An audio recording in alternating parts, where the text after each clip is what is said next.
kembalikan. Beda dengan hutan.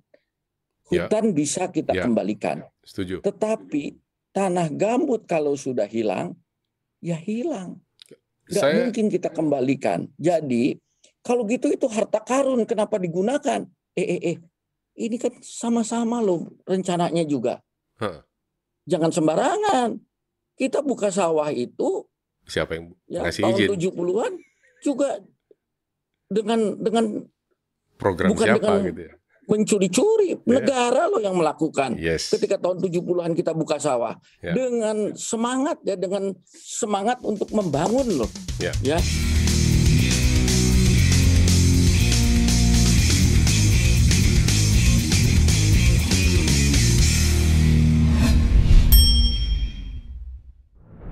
Jumpa lagi dalam Togar Togar Podcast. Saya Togar Sitanggang. Kali ini tamu kita adalah back on popular demand, Pak Basuki Sumawinata.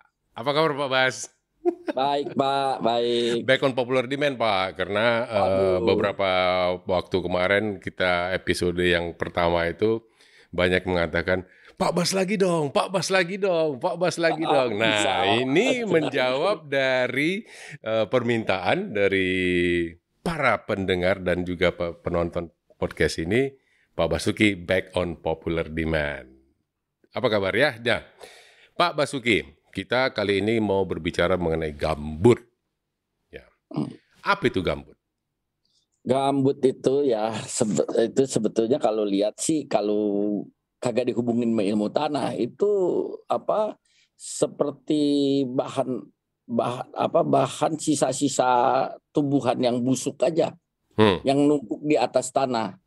Nah, oleh orang tanah didefinisikan karena itu ada menjadi khas menjadi seperti tanah, bisa tebalnya bisa bermeter-meter, maka dibilang tanah gambut. Jadi di dalam dunia ilmu tanah, tanah itu dibagi dua, tanah mineral dan tanah gambut. Jadi tanah gambut itu tanah yang bahan asalnya dari sisa-sisa tumbuhan. Ya, jadi belum lapuk, jadi numpuk. Nah, yang jadi karena kondisi dan lingkungan tertentu gitu menyebabkan dia, kalau di tanah biasa kan bahan organik jatuh itu atau sisa-sisa tanaman jatuh itu kan pasti hancur habis, tinggal humusnya tinggal 5-6 cm aja paling, atau 2-3 cm. Tetapi kalau lingkungannya tidak mendukung untuk terjadinya penghancuran bahan organik itu, maka itu bisa tebalnya bisa bermeter-meter, tertumpuk gitu. Nah, kita juga sering mendengar kalau di industri sawit gitu ya, ataupun di KLHK lah gitu ya, kehutanan itu kubah gambut. Ya, kubah gambut gitu ya, bahwa kubah gambut itu harus dipelihara katanya gitu ya. Itu kubah gambut itu sebenarnya apa Pak? Jadi, itu agak lama ini jelasinnya, sabar-sabar ya Pak ya. Ya, nggak apa-apa ya. Kita ini kan SKS Pak. Tambahan SKS ini. Gambut itu kalau di Indonesia terbentuk biasanya di rawa-rawa lah. Kenapa di rawa-rawa? Kalau di tanah kering itu pasti sudah habis didekomposisi oleh mikroba.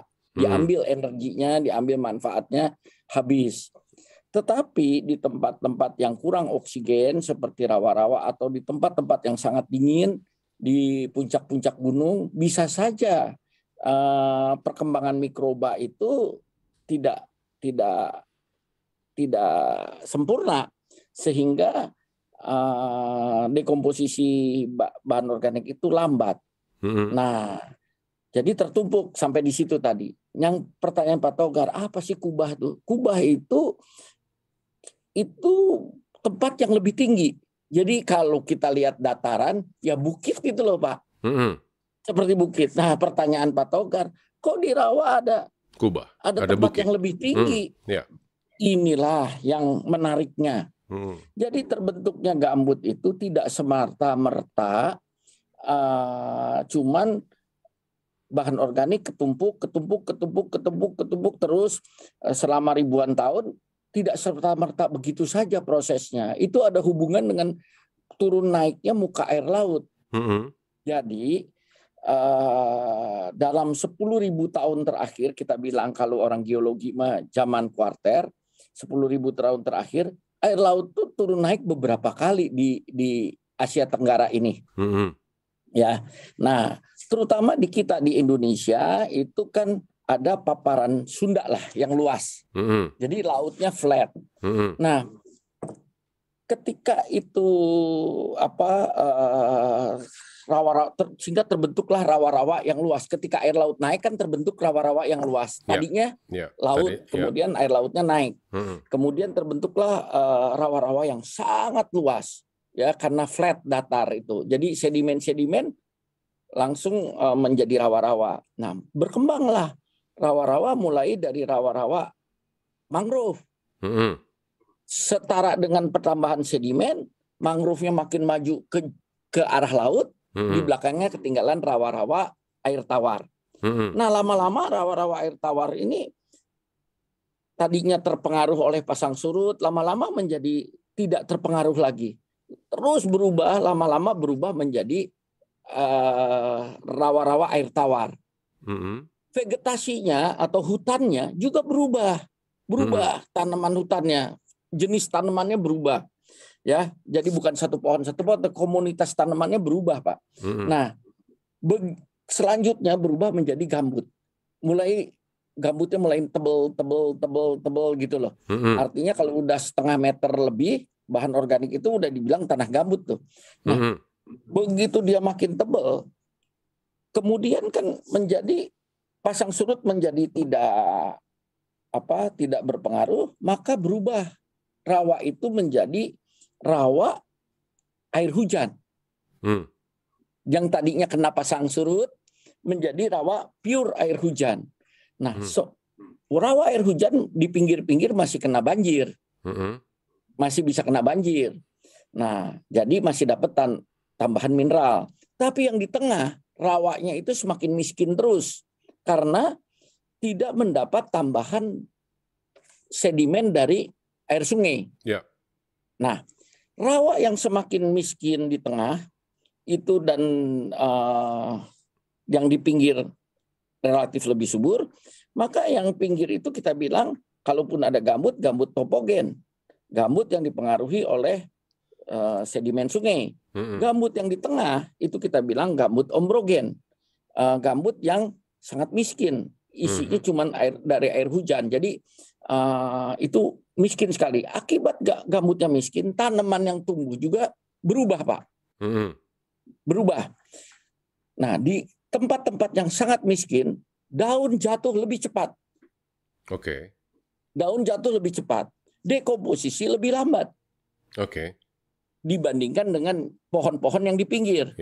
Nah, akibat dari itu, suplai bahan organik untuk pembentukan gambut di bagian tengah dengan bagian pinggir berbeda speednya, dia lebih tinggi suplainya, sedangkan yang di bagian pinggir lebih sedikit.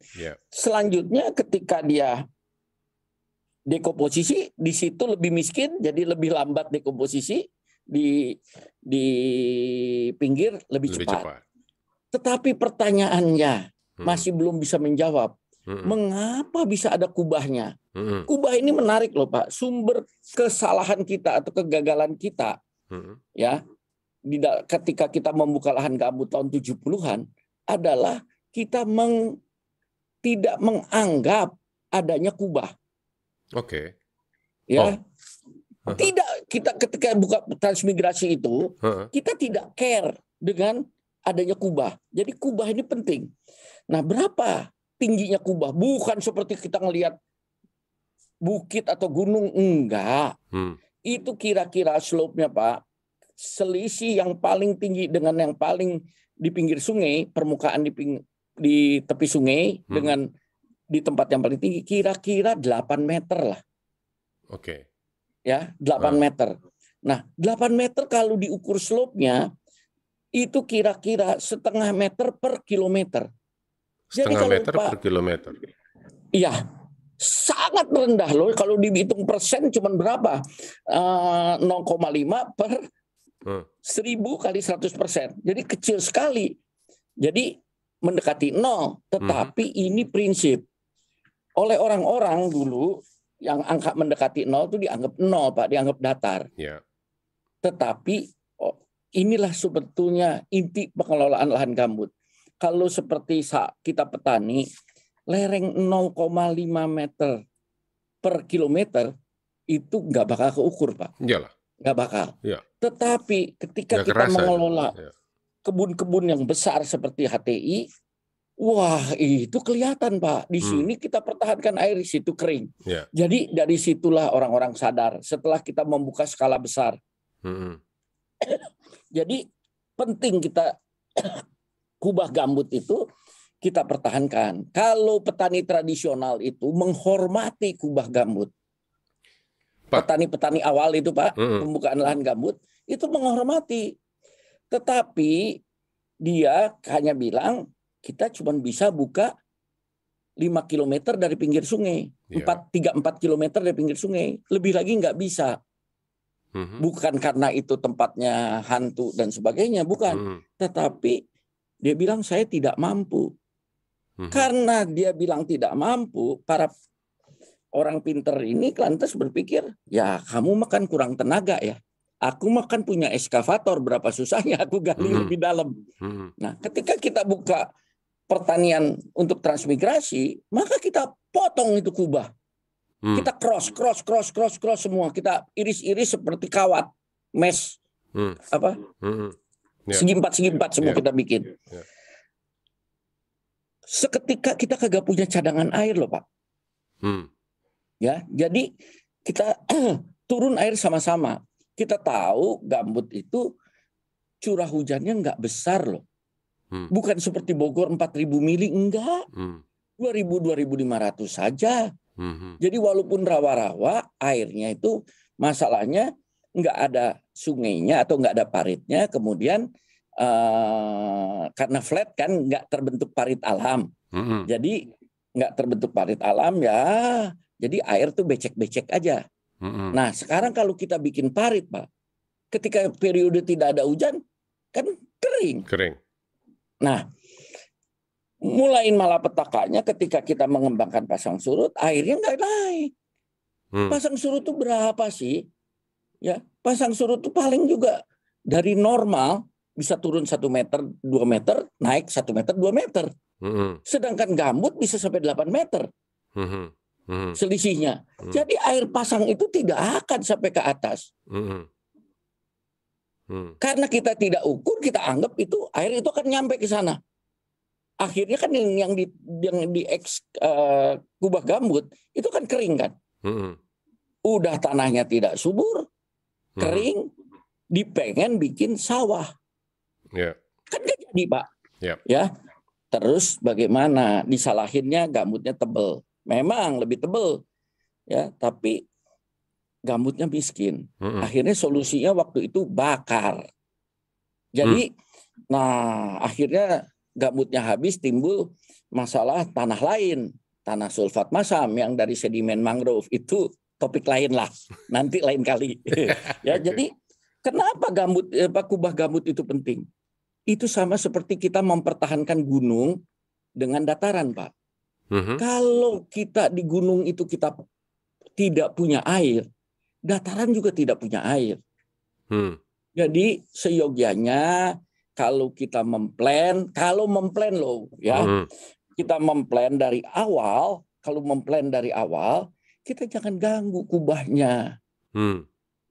Nah, kalau kita memplan dari awal, masalahnya adalah ketika mikir kubah itu, saya tulis paper itu begitu tahun 2000-an. Sebelum saya Pak Gejer ya dari BBSDLP sekarang namanya, almarhum ya. Jadi saya mempopulerkan itu lebih detail kira-kira tahun 2000-an karena datanya lebih gampang. Tetapi kita ingat PP-nya sendiri jadi tahun berapa, Pak? Yang pertama 2014. Selisih 14 tahun itu daerah-daerah yang harusnya tidak dibuka sudah dibuka, sudah banyak tidak bergambut lagi malah. Ya. Jadi itu persoalannya. Kenapa gambut itu penting? Kubah gambut penting? Itu sebetulnya untuk stok air. Untuk stok air di waktu kita tidak punya hujan, ya. Jadi kita bisa mempertahankan air sedikit di situ. Ya, jadi kira-kira begitu. Nah, tujuannya apa? Tujuannya bukan untuk membuat gambut tergenang, nggak bakal gambut tergenang, nggak bakal. Pada periode tidak hujan mah, ya air akan turun. Nggak bisa dipertahankan, akan turun sama-sama. Cuman jangan sampai turun 2 meter lah, gitu loh. Ya, kalau kita pertahankan sekarang air misalnya 1,20 meter, kemudian nanti musim kering turun sama-sama 60 cm lagi, ya jadi 1,80 meter. Wah, itu terlalu kering gitu loh. Jadi sebetulnya begitu, Pak. Pentingnya itu untuk stok air lah.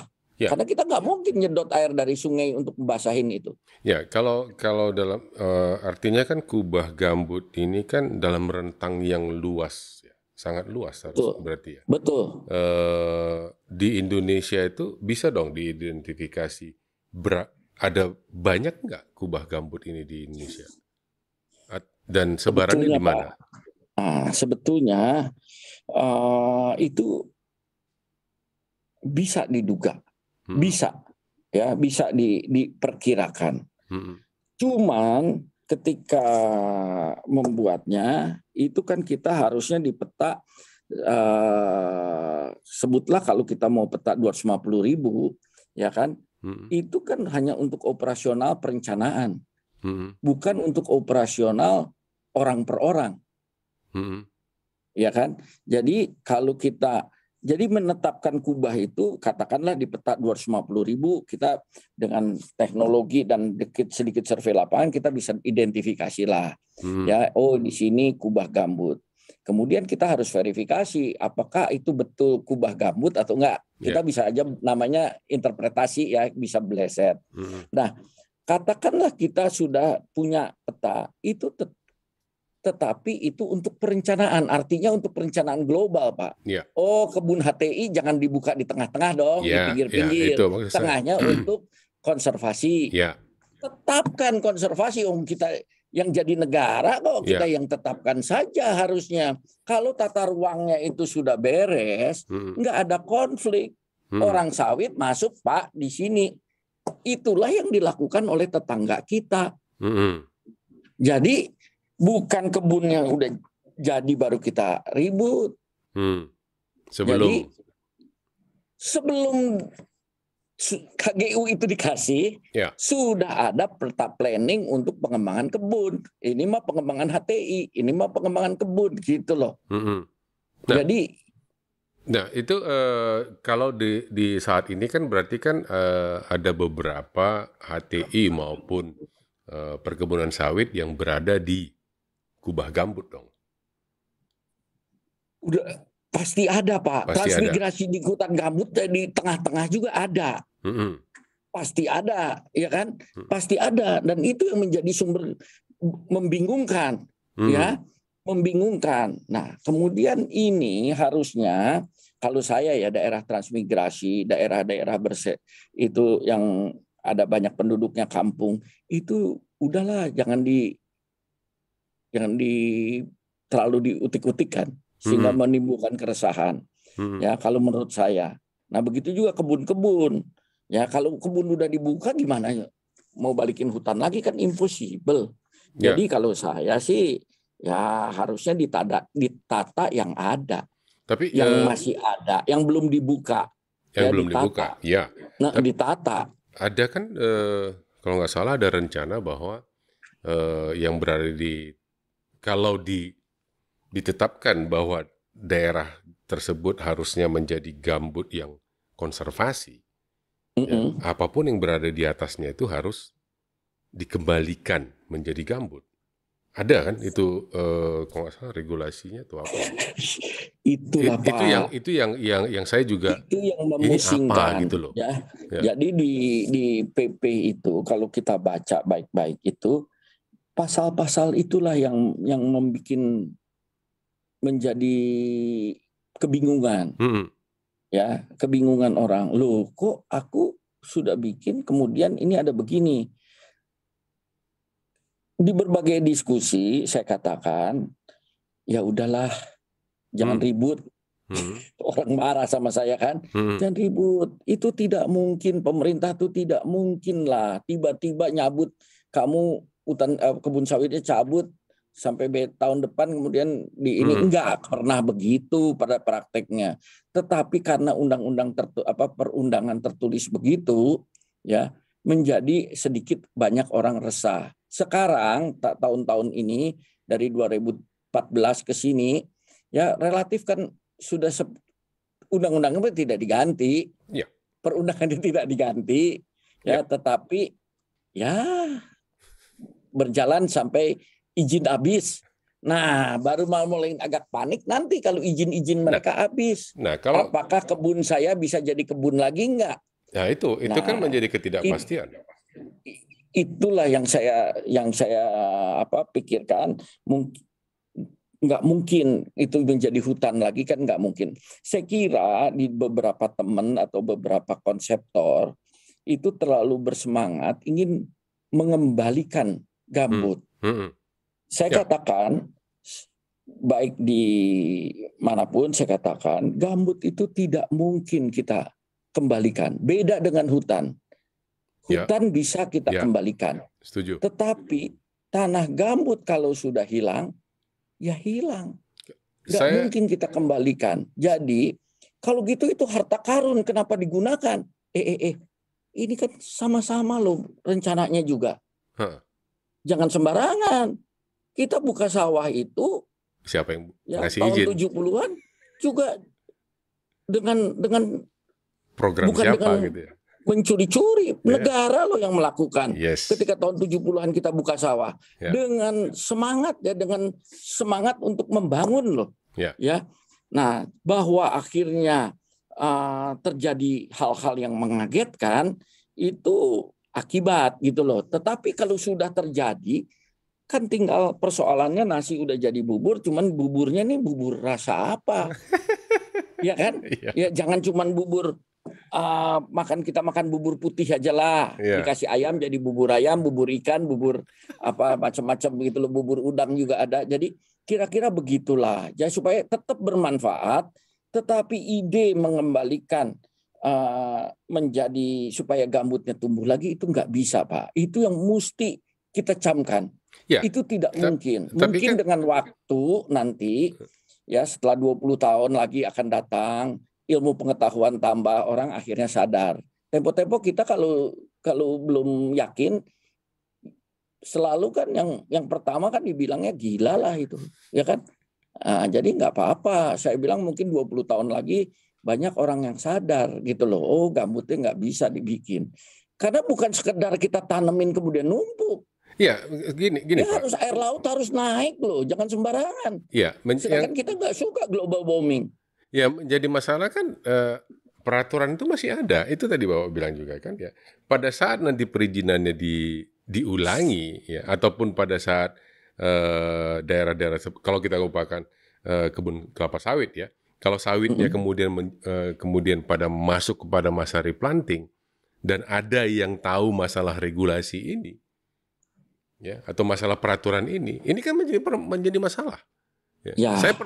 Saya pernah mencoba mencari tahu, ya, mencari tahu seberapa lama proses pembentukan gambut. Ya.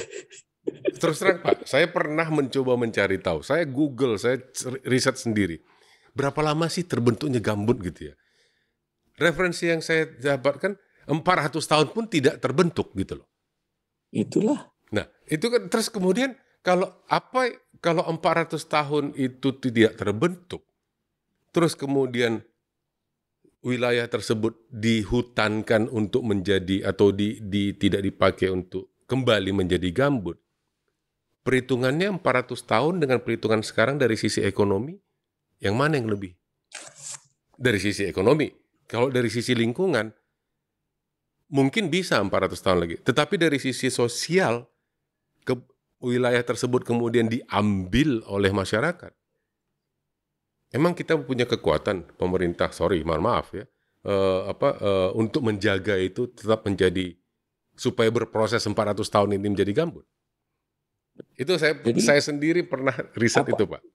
Jadi seperti saya katakan, saya setuju lah. Cuman berapa ratus tahun begitu, mas saya udah nggak tertarik gitu loh. Karena umur saya juga nggak akan lama lagi gitu ya. Jadi nggak terlalu tertarik saya. Tetapi dari pengalaman Pak, itu orang ngomong ratus tahun juga itu belum tentu benar. Ya, belum tentu benar. Karena kalau memang lingkungannya tidak mendukung, misalnya tiba-tiba dia kering, habis gambutnya. Nah itu dan kering dan basah, tiba-tiba dia subur atau tidak subur, tanamannya beda. Jadi soal 400 tahun nggak tahu persis, tetapi pasti lama dan nggak ada gunanya. Ya kalau menurut saya. Nah sekarang persoalannya, bagaimana Pak Bas kalau nanti pas replanting diutik-utik? Saya kira inilah yang harus disadari. Ya, mungkin kurang data, mungkin kurang informasi. Para saintis ini yang berteori begitu ya, mungkin dengan waktu 10 tahun akan datang sadarlah. Suatu PP itu ya bahwa ada ketidaktepatan dan sebagainya itu biasa Pak. Itu bisa nanti dengan ilmu pengetahuan dibuktikan itu bisa berubah. Jadi harapan kita cuman begitu. Tetapi saya juga tidak berniat terlalu drastis. Toh sekarang nyatanya nggak terlalu dipersoalkan. Ya mudah-mudahan tidak. Mudah-mudahan jangan gara-gara podcast ini jadi dipersoalkan Pak ya. Iya. Jadi dan nggak ada gunanya juga mempersoalkan itu untuk apa? Untuk menang-menangan kan negara juga yang rakyat juga yang susah. Jadi untuk apa? Kalau cuman nggak suka ini ya take down saja podcastnya gitu ya. Jadi daripada orang jadi susah gitu loh. Jadi kira-kira begitu Pak. Jadi memang kalau saya berkeyakinan ya gambut itu nambah untuk kita bikin kembali jadi suatu tanah gambut itu impossible lah. Itu impossible. Oke. Itu kita sepakat Pak. Impossible. Nah, di kita di Indonesia itu gambut itu selalu menjadi permasalahan. Ya. Sementara kita tahu di Eropa gambut itu dipanen sebagai energi, Pak. Ya. Dipanen di kotak-kotak gitu ya, di ini kemudian untuk dibakar. Saya kadang berpikir ini yang mengisukan gambut itu adalah negara-negara Eropa ataupun negara maju. Sementara mereka memanen gambutnya. Ini apa perlu kita panen juga Pak gambut di Indonesia ini Pak? Jadi gini Pak, gambutnya itu beda sekali ya. Jadi gambut mereka itu terbentuk ya memang gara-gara zaman es dan sebagainya, kita juga gara-gara zaman es boleh saja, tetapi tanamannya beda. Dia itu tumbuhan rendah lah, lumut ya, kemudian semak paling tinggi semak aja. Nanti musim dingin mati, dan musim dinginnya kalau udah di lintang yang jauh itu musim dinginnya kan bisa berbulan-bulan juga, ya kan, nggak cuman 3 bulan 4 bulan. Jadi musim panasnya yang sebentar. Jadi nggak pernah ada kayu, pohon itu nggak ada lah. Jadi 1-2 lah pohon, banyak kan semak belukar yang tertumpuk di situ tuh bermeter-meter juga semak belukar. Oleh karenanya kalau kita lihat gambutnya itu padat dan dipotong seperti kayak kue, kotak-kotak. Ya, sekarang udah lebih modern, dia pakai alat seperti traktor lah atau kemudian diaduk-aduk kemudian dikeringkan. Nah, apakah di kita juga bisa dipakai untuk energi? Ya, jadi jadi sebetulnya Belanda kan ingat di kampungnya Pak. Ingat di kampungnya pasti. Ketika di sini tuh Belanda coba-coba juga pasti bakar-bakar itu untuk energi, ya. Cuman kan nggak lanjut, ya kan, pastilah kalau menurut saya. Kalau soal memanfaatkan gambut, guru dari segala gurunya juga Belanda juga Pak. Yang kita buka tanah pertanian di rawa-rawa juga Belanda juga gitu loh. Zaman itu juga ya.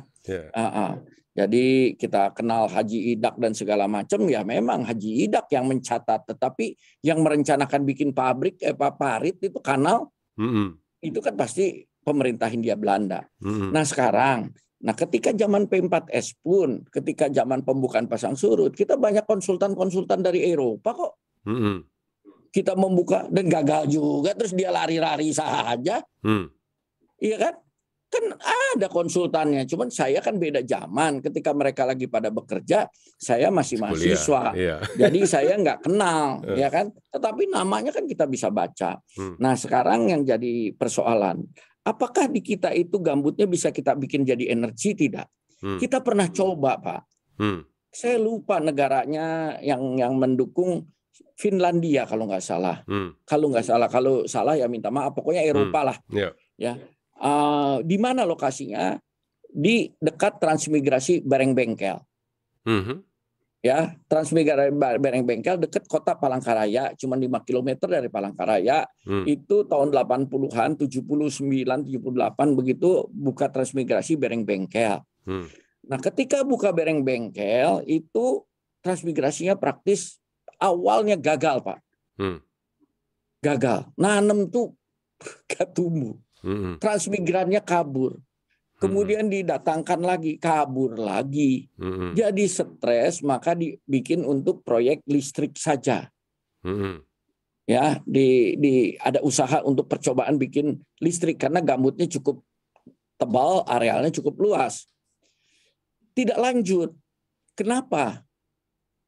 Karena kayu itu ngambang di atas air. Jadi kalau kita lihat berapa bobotnya, bobot kering per 1 kubik, bahan kasarnya itu loh Pak, bahan padatnya, itu belum tentu dapat 50 kilo.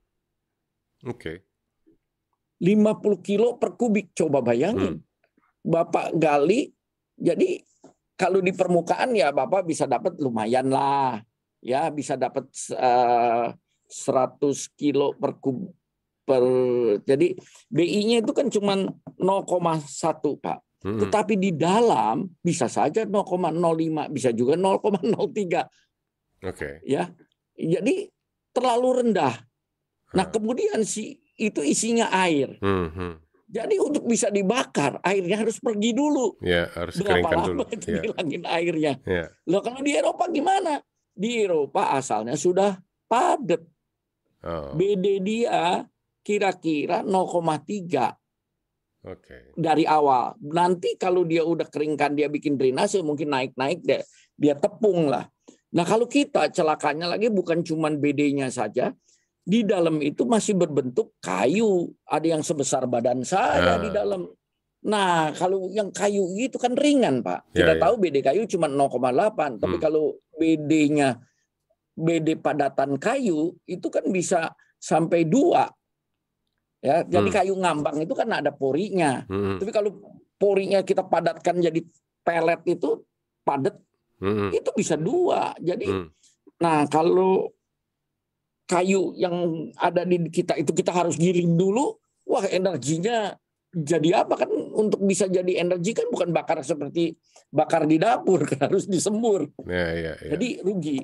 Jadi di Indonesia yang saya lihat, ketika di Kalampangan saya tidak lihat operasinya, tetapi ada satu lagi daerah di Indonesia di Riau ada percobaan suatu perusahaan membangun listrik dari gambut.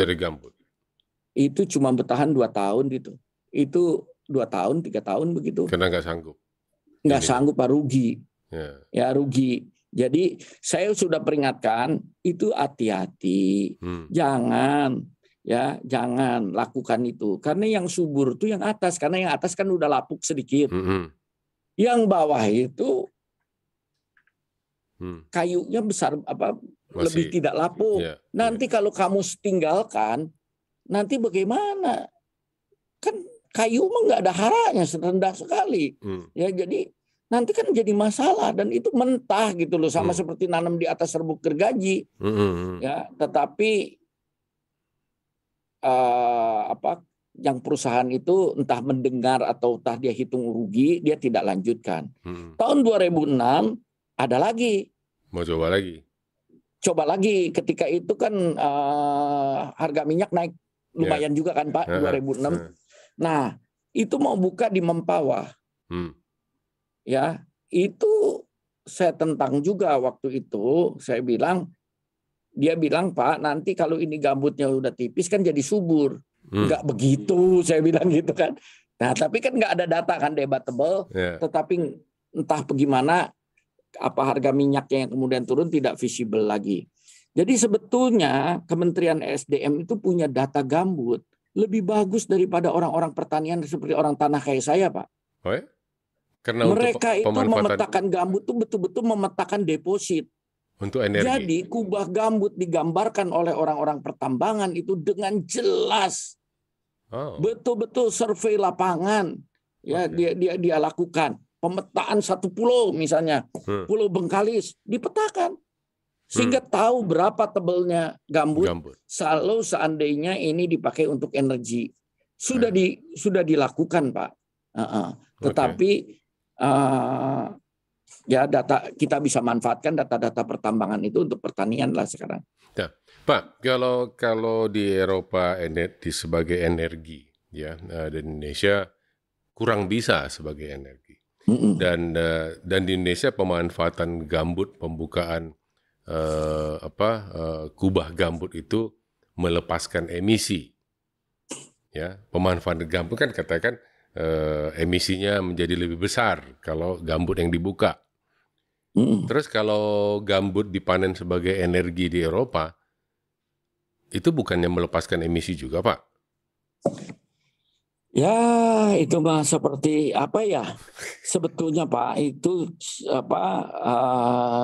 seperti kalau saya bilang sulap. Ya, ketika kita nonton sulap, ya, kita nonton sulap, pesulap itu ambil kertas dari tangan kita, kemudian dia bilang simsalabim jadi uang.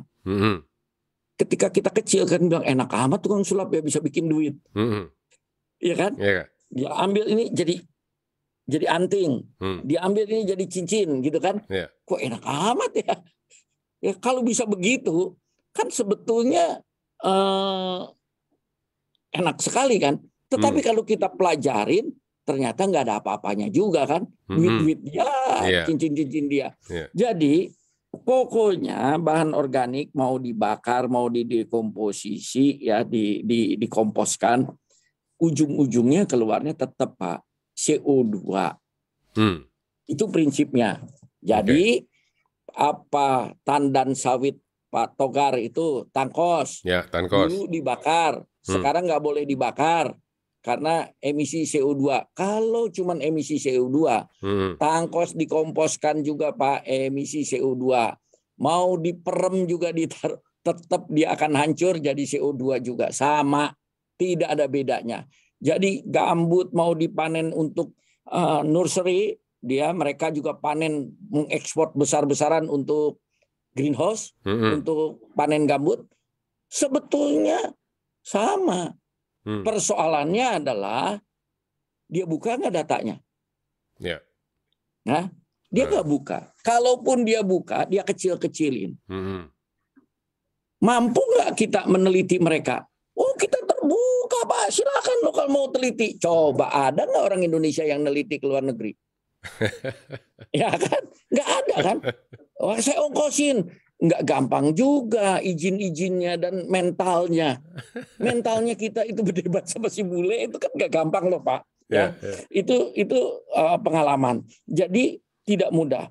Nah kemudian sekarang ya kan si gambut ini mah secara ilmu pengetahuan mah kalau mau dibakar, dipakai tanaman, mau dipakai jadi media tanam sama semua.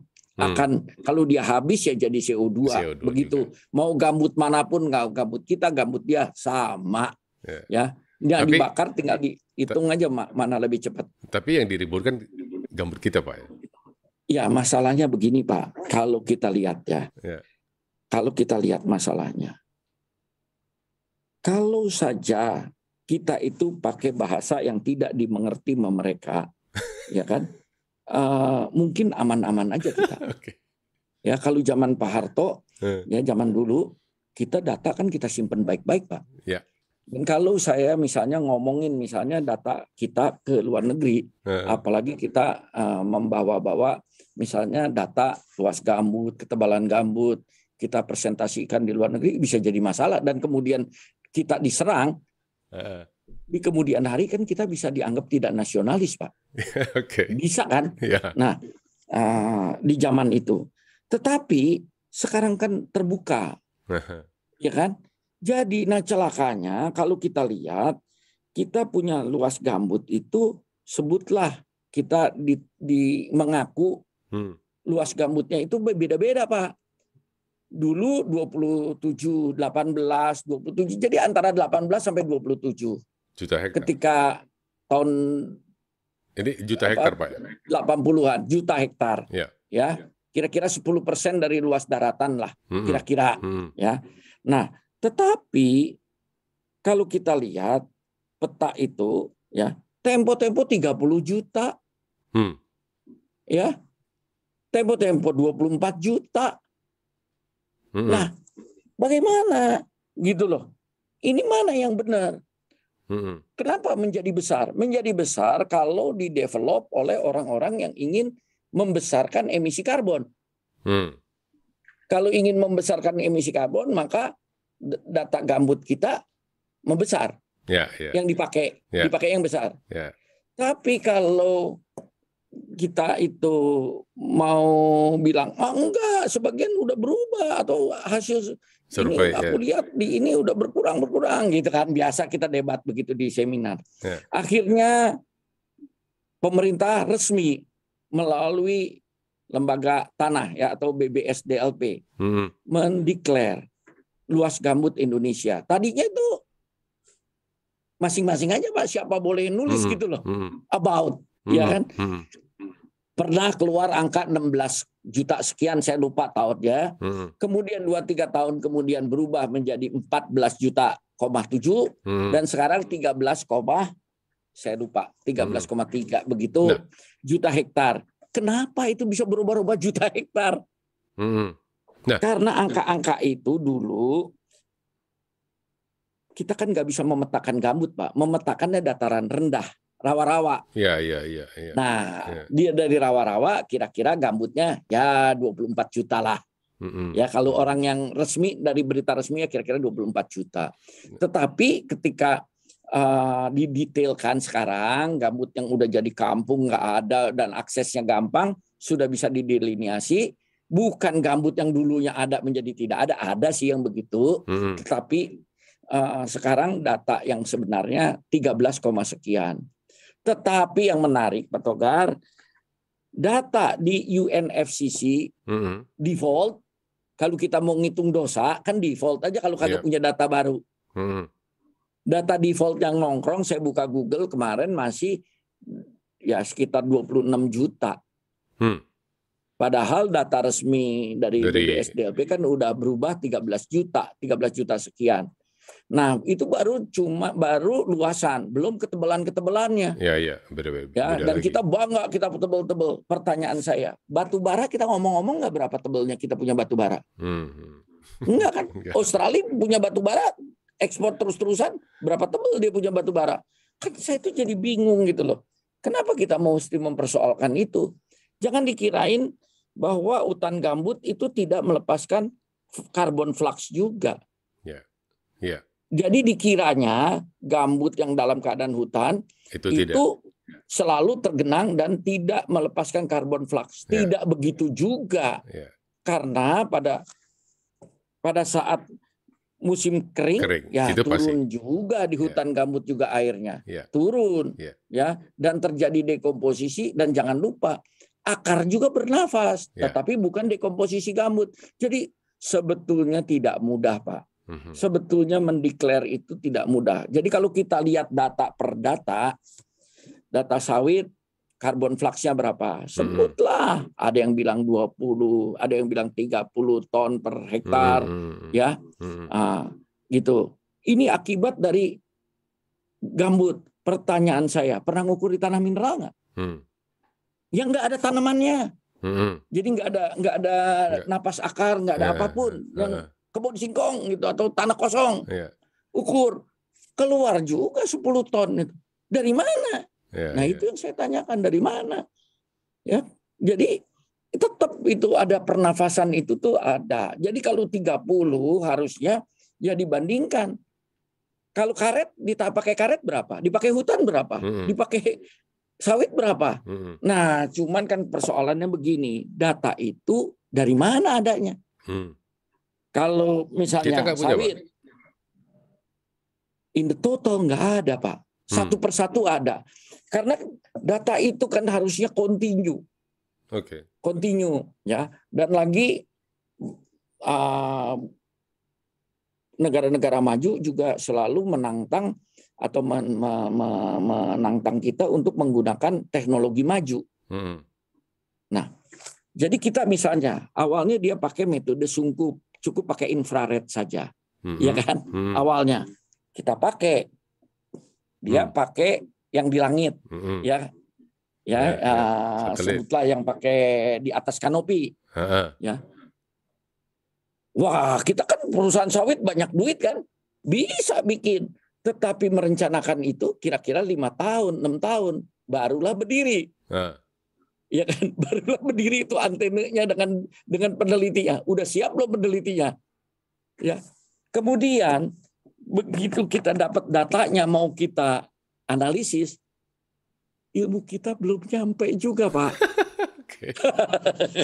Nah, beres ini dia keluarin lagi yang lain, nitrous oxide. Lab nitrous oxide kita telat lagi. Jadi begitu aja kejar mengejar. Jadi sebetulnya untuk ini logika dasarnya harus para peneliti itu berpegang teguh gitu loh. Baru kita kembangkan. Kalau kita kejar-kejar mereka, Pak, kita nggak akan bisa. Jadi kita roda belakang ngejar-ngejar roda depan. Jadi kita harus potong gitu loh. Jadi mulai sekarang kalau saya sih pikir ya nggak usah ruwet-ruwet lah. Kumpulin aja semua data tanaman. Data land use yang ada di Indonesia yang luas-luas ya, karet, coklat, segala macam. Nah, cuman kan persoalannya begini. Mendapatkan dana riset tidak mudah. Ada dana riset waktu kurang. Iya kan? Nah, kemudian katakanlah, oh swasta dari sawit ada atau dari HTI ada. Kemudian data itu tidak lengkap, Pak. Dari kebun-kebun rakyat bagaimana? Siapa yang mau bayarin? Kan itu persoalannya. Jadi data itu tidak lengkap. Nah, pinternya bule juga atau negara-negara barat juga, kita tidak berkesempatan meneliti mereka kan, Pak. Tadi saya udah katakan. Karena terus-menerus kita yang diteliti. Terus-menerus kita diteliti. Dan kita tuh happy kalau ada saintis datang dari luar negeri kan. Karena derajat kita naik. Di antara teman-teman. Mendampingi ya. Kan? Kalau ada poinnya, Pak. Kalau saya publish di jurnal yang terhebat kan poinnya naik. Ya, walaupun cuma ikut dompleng. Ya kan? Nah, sekarang yang jadi persoalan, sawit itu akarnya kan di permukaan, Pak. Kenapa karet tidak diserang? Karet akarnya lebih dalam.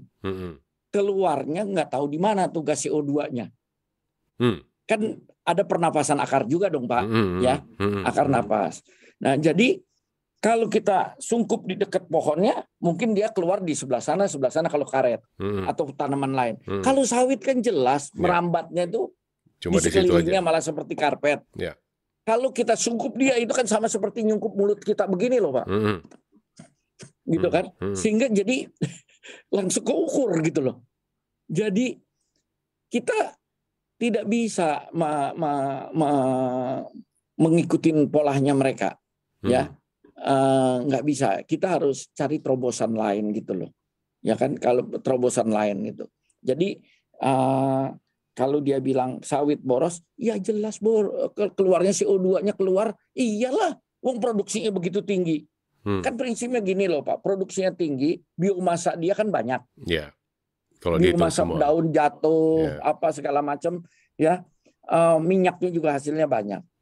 Nah, bahwa hasil yang banyak itu menghasilkan karbon yang dibusukkan di tanah banyak, ya memang begitu. Napasnya akar juga akan jauh lebih tinggi ya daripada di pohon lain. Ya, cuman kan sebetulnya kan mereka juga ngakuin itu tidak, yang harus dihitung kan netnya, katanya kan, berapa yang diserap oleh fotosintesis dan berapa yang dilepaskan kembali. Nah, untuk menghitung netnya yang paling sekarang metode yang paling modern ya lewat di atas kanopi, pakai perhitungan yang ruwet, ya, yang butuh statistik yang tinggi lah, yang orang tua kayak saya nggak bisa ngikutin lah. Ya, jadi saya tahu prinsipnya tetapi ngitungnya nggak sanggup. Ya, pernah saya coba ngitung, Pak, sakit kepala saya itu, rupanya kayak engine kepanasan itu, panas itu saya itu nggak bisa, udah langsung saya berhenti, nggak mau lagi. Baik, kira-kira begitu, Pak. Pak Basuki, kita akan break dulu untuk saat ini.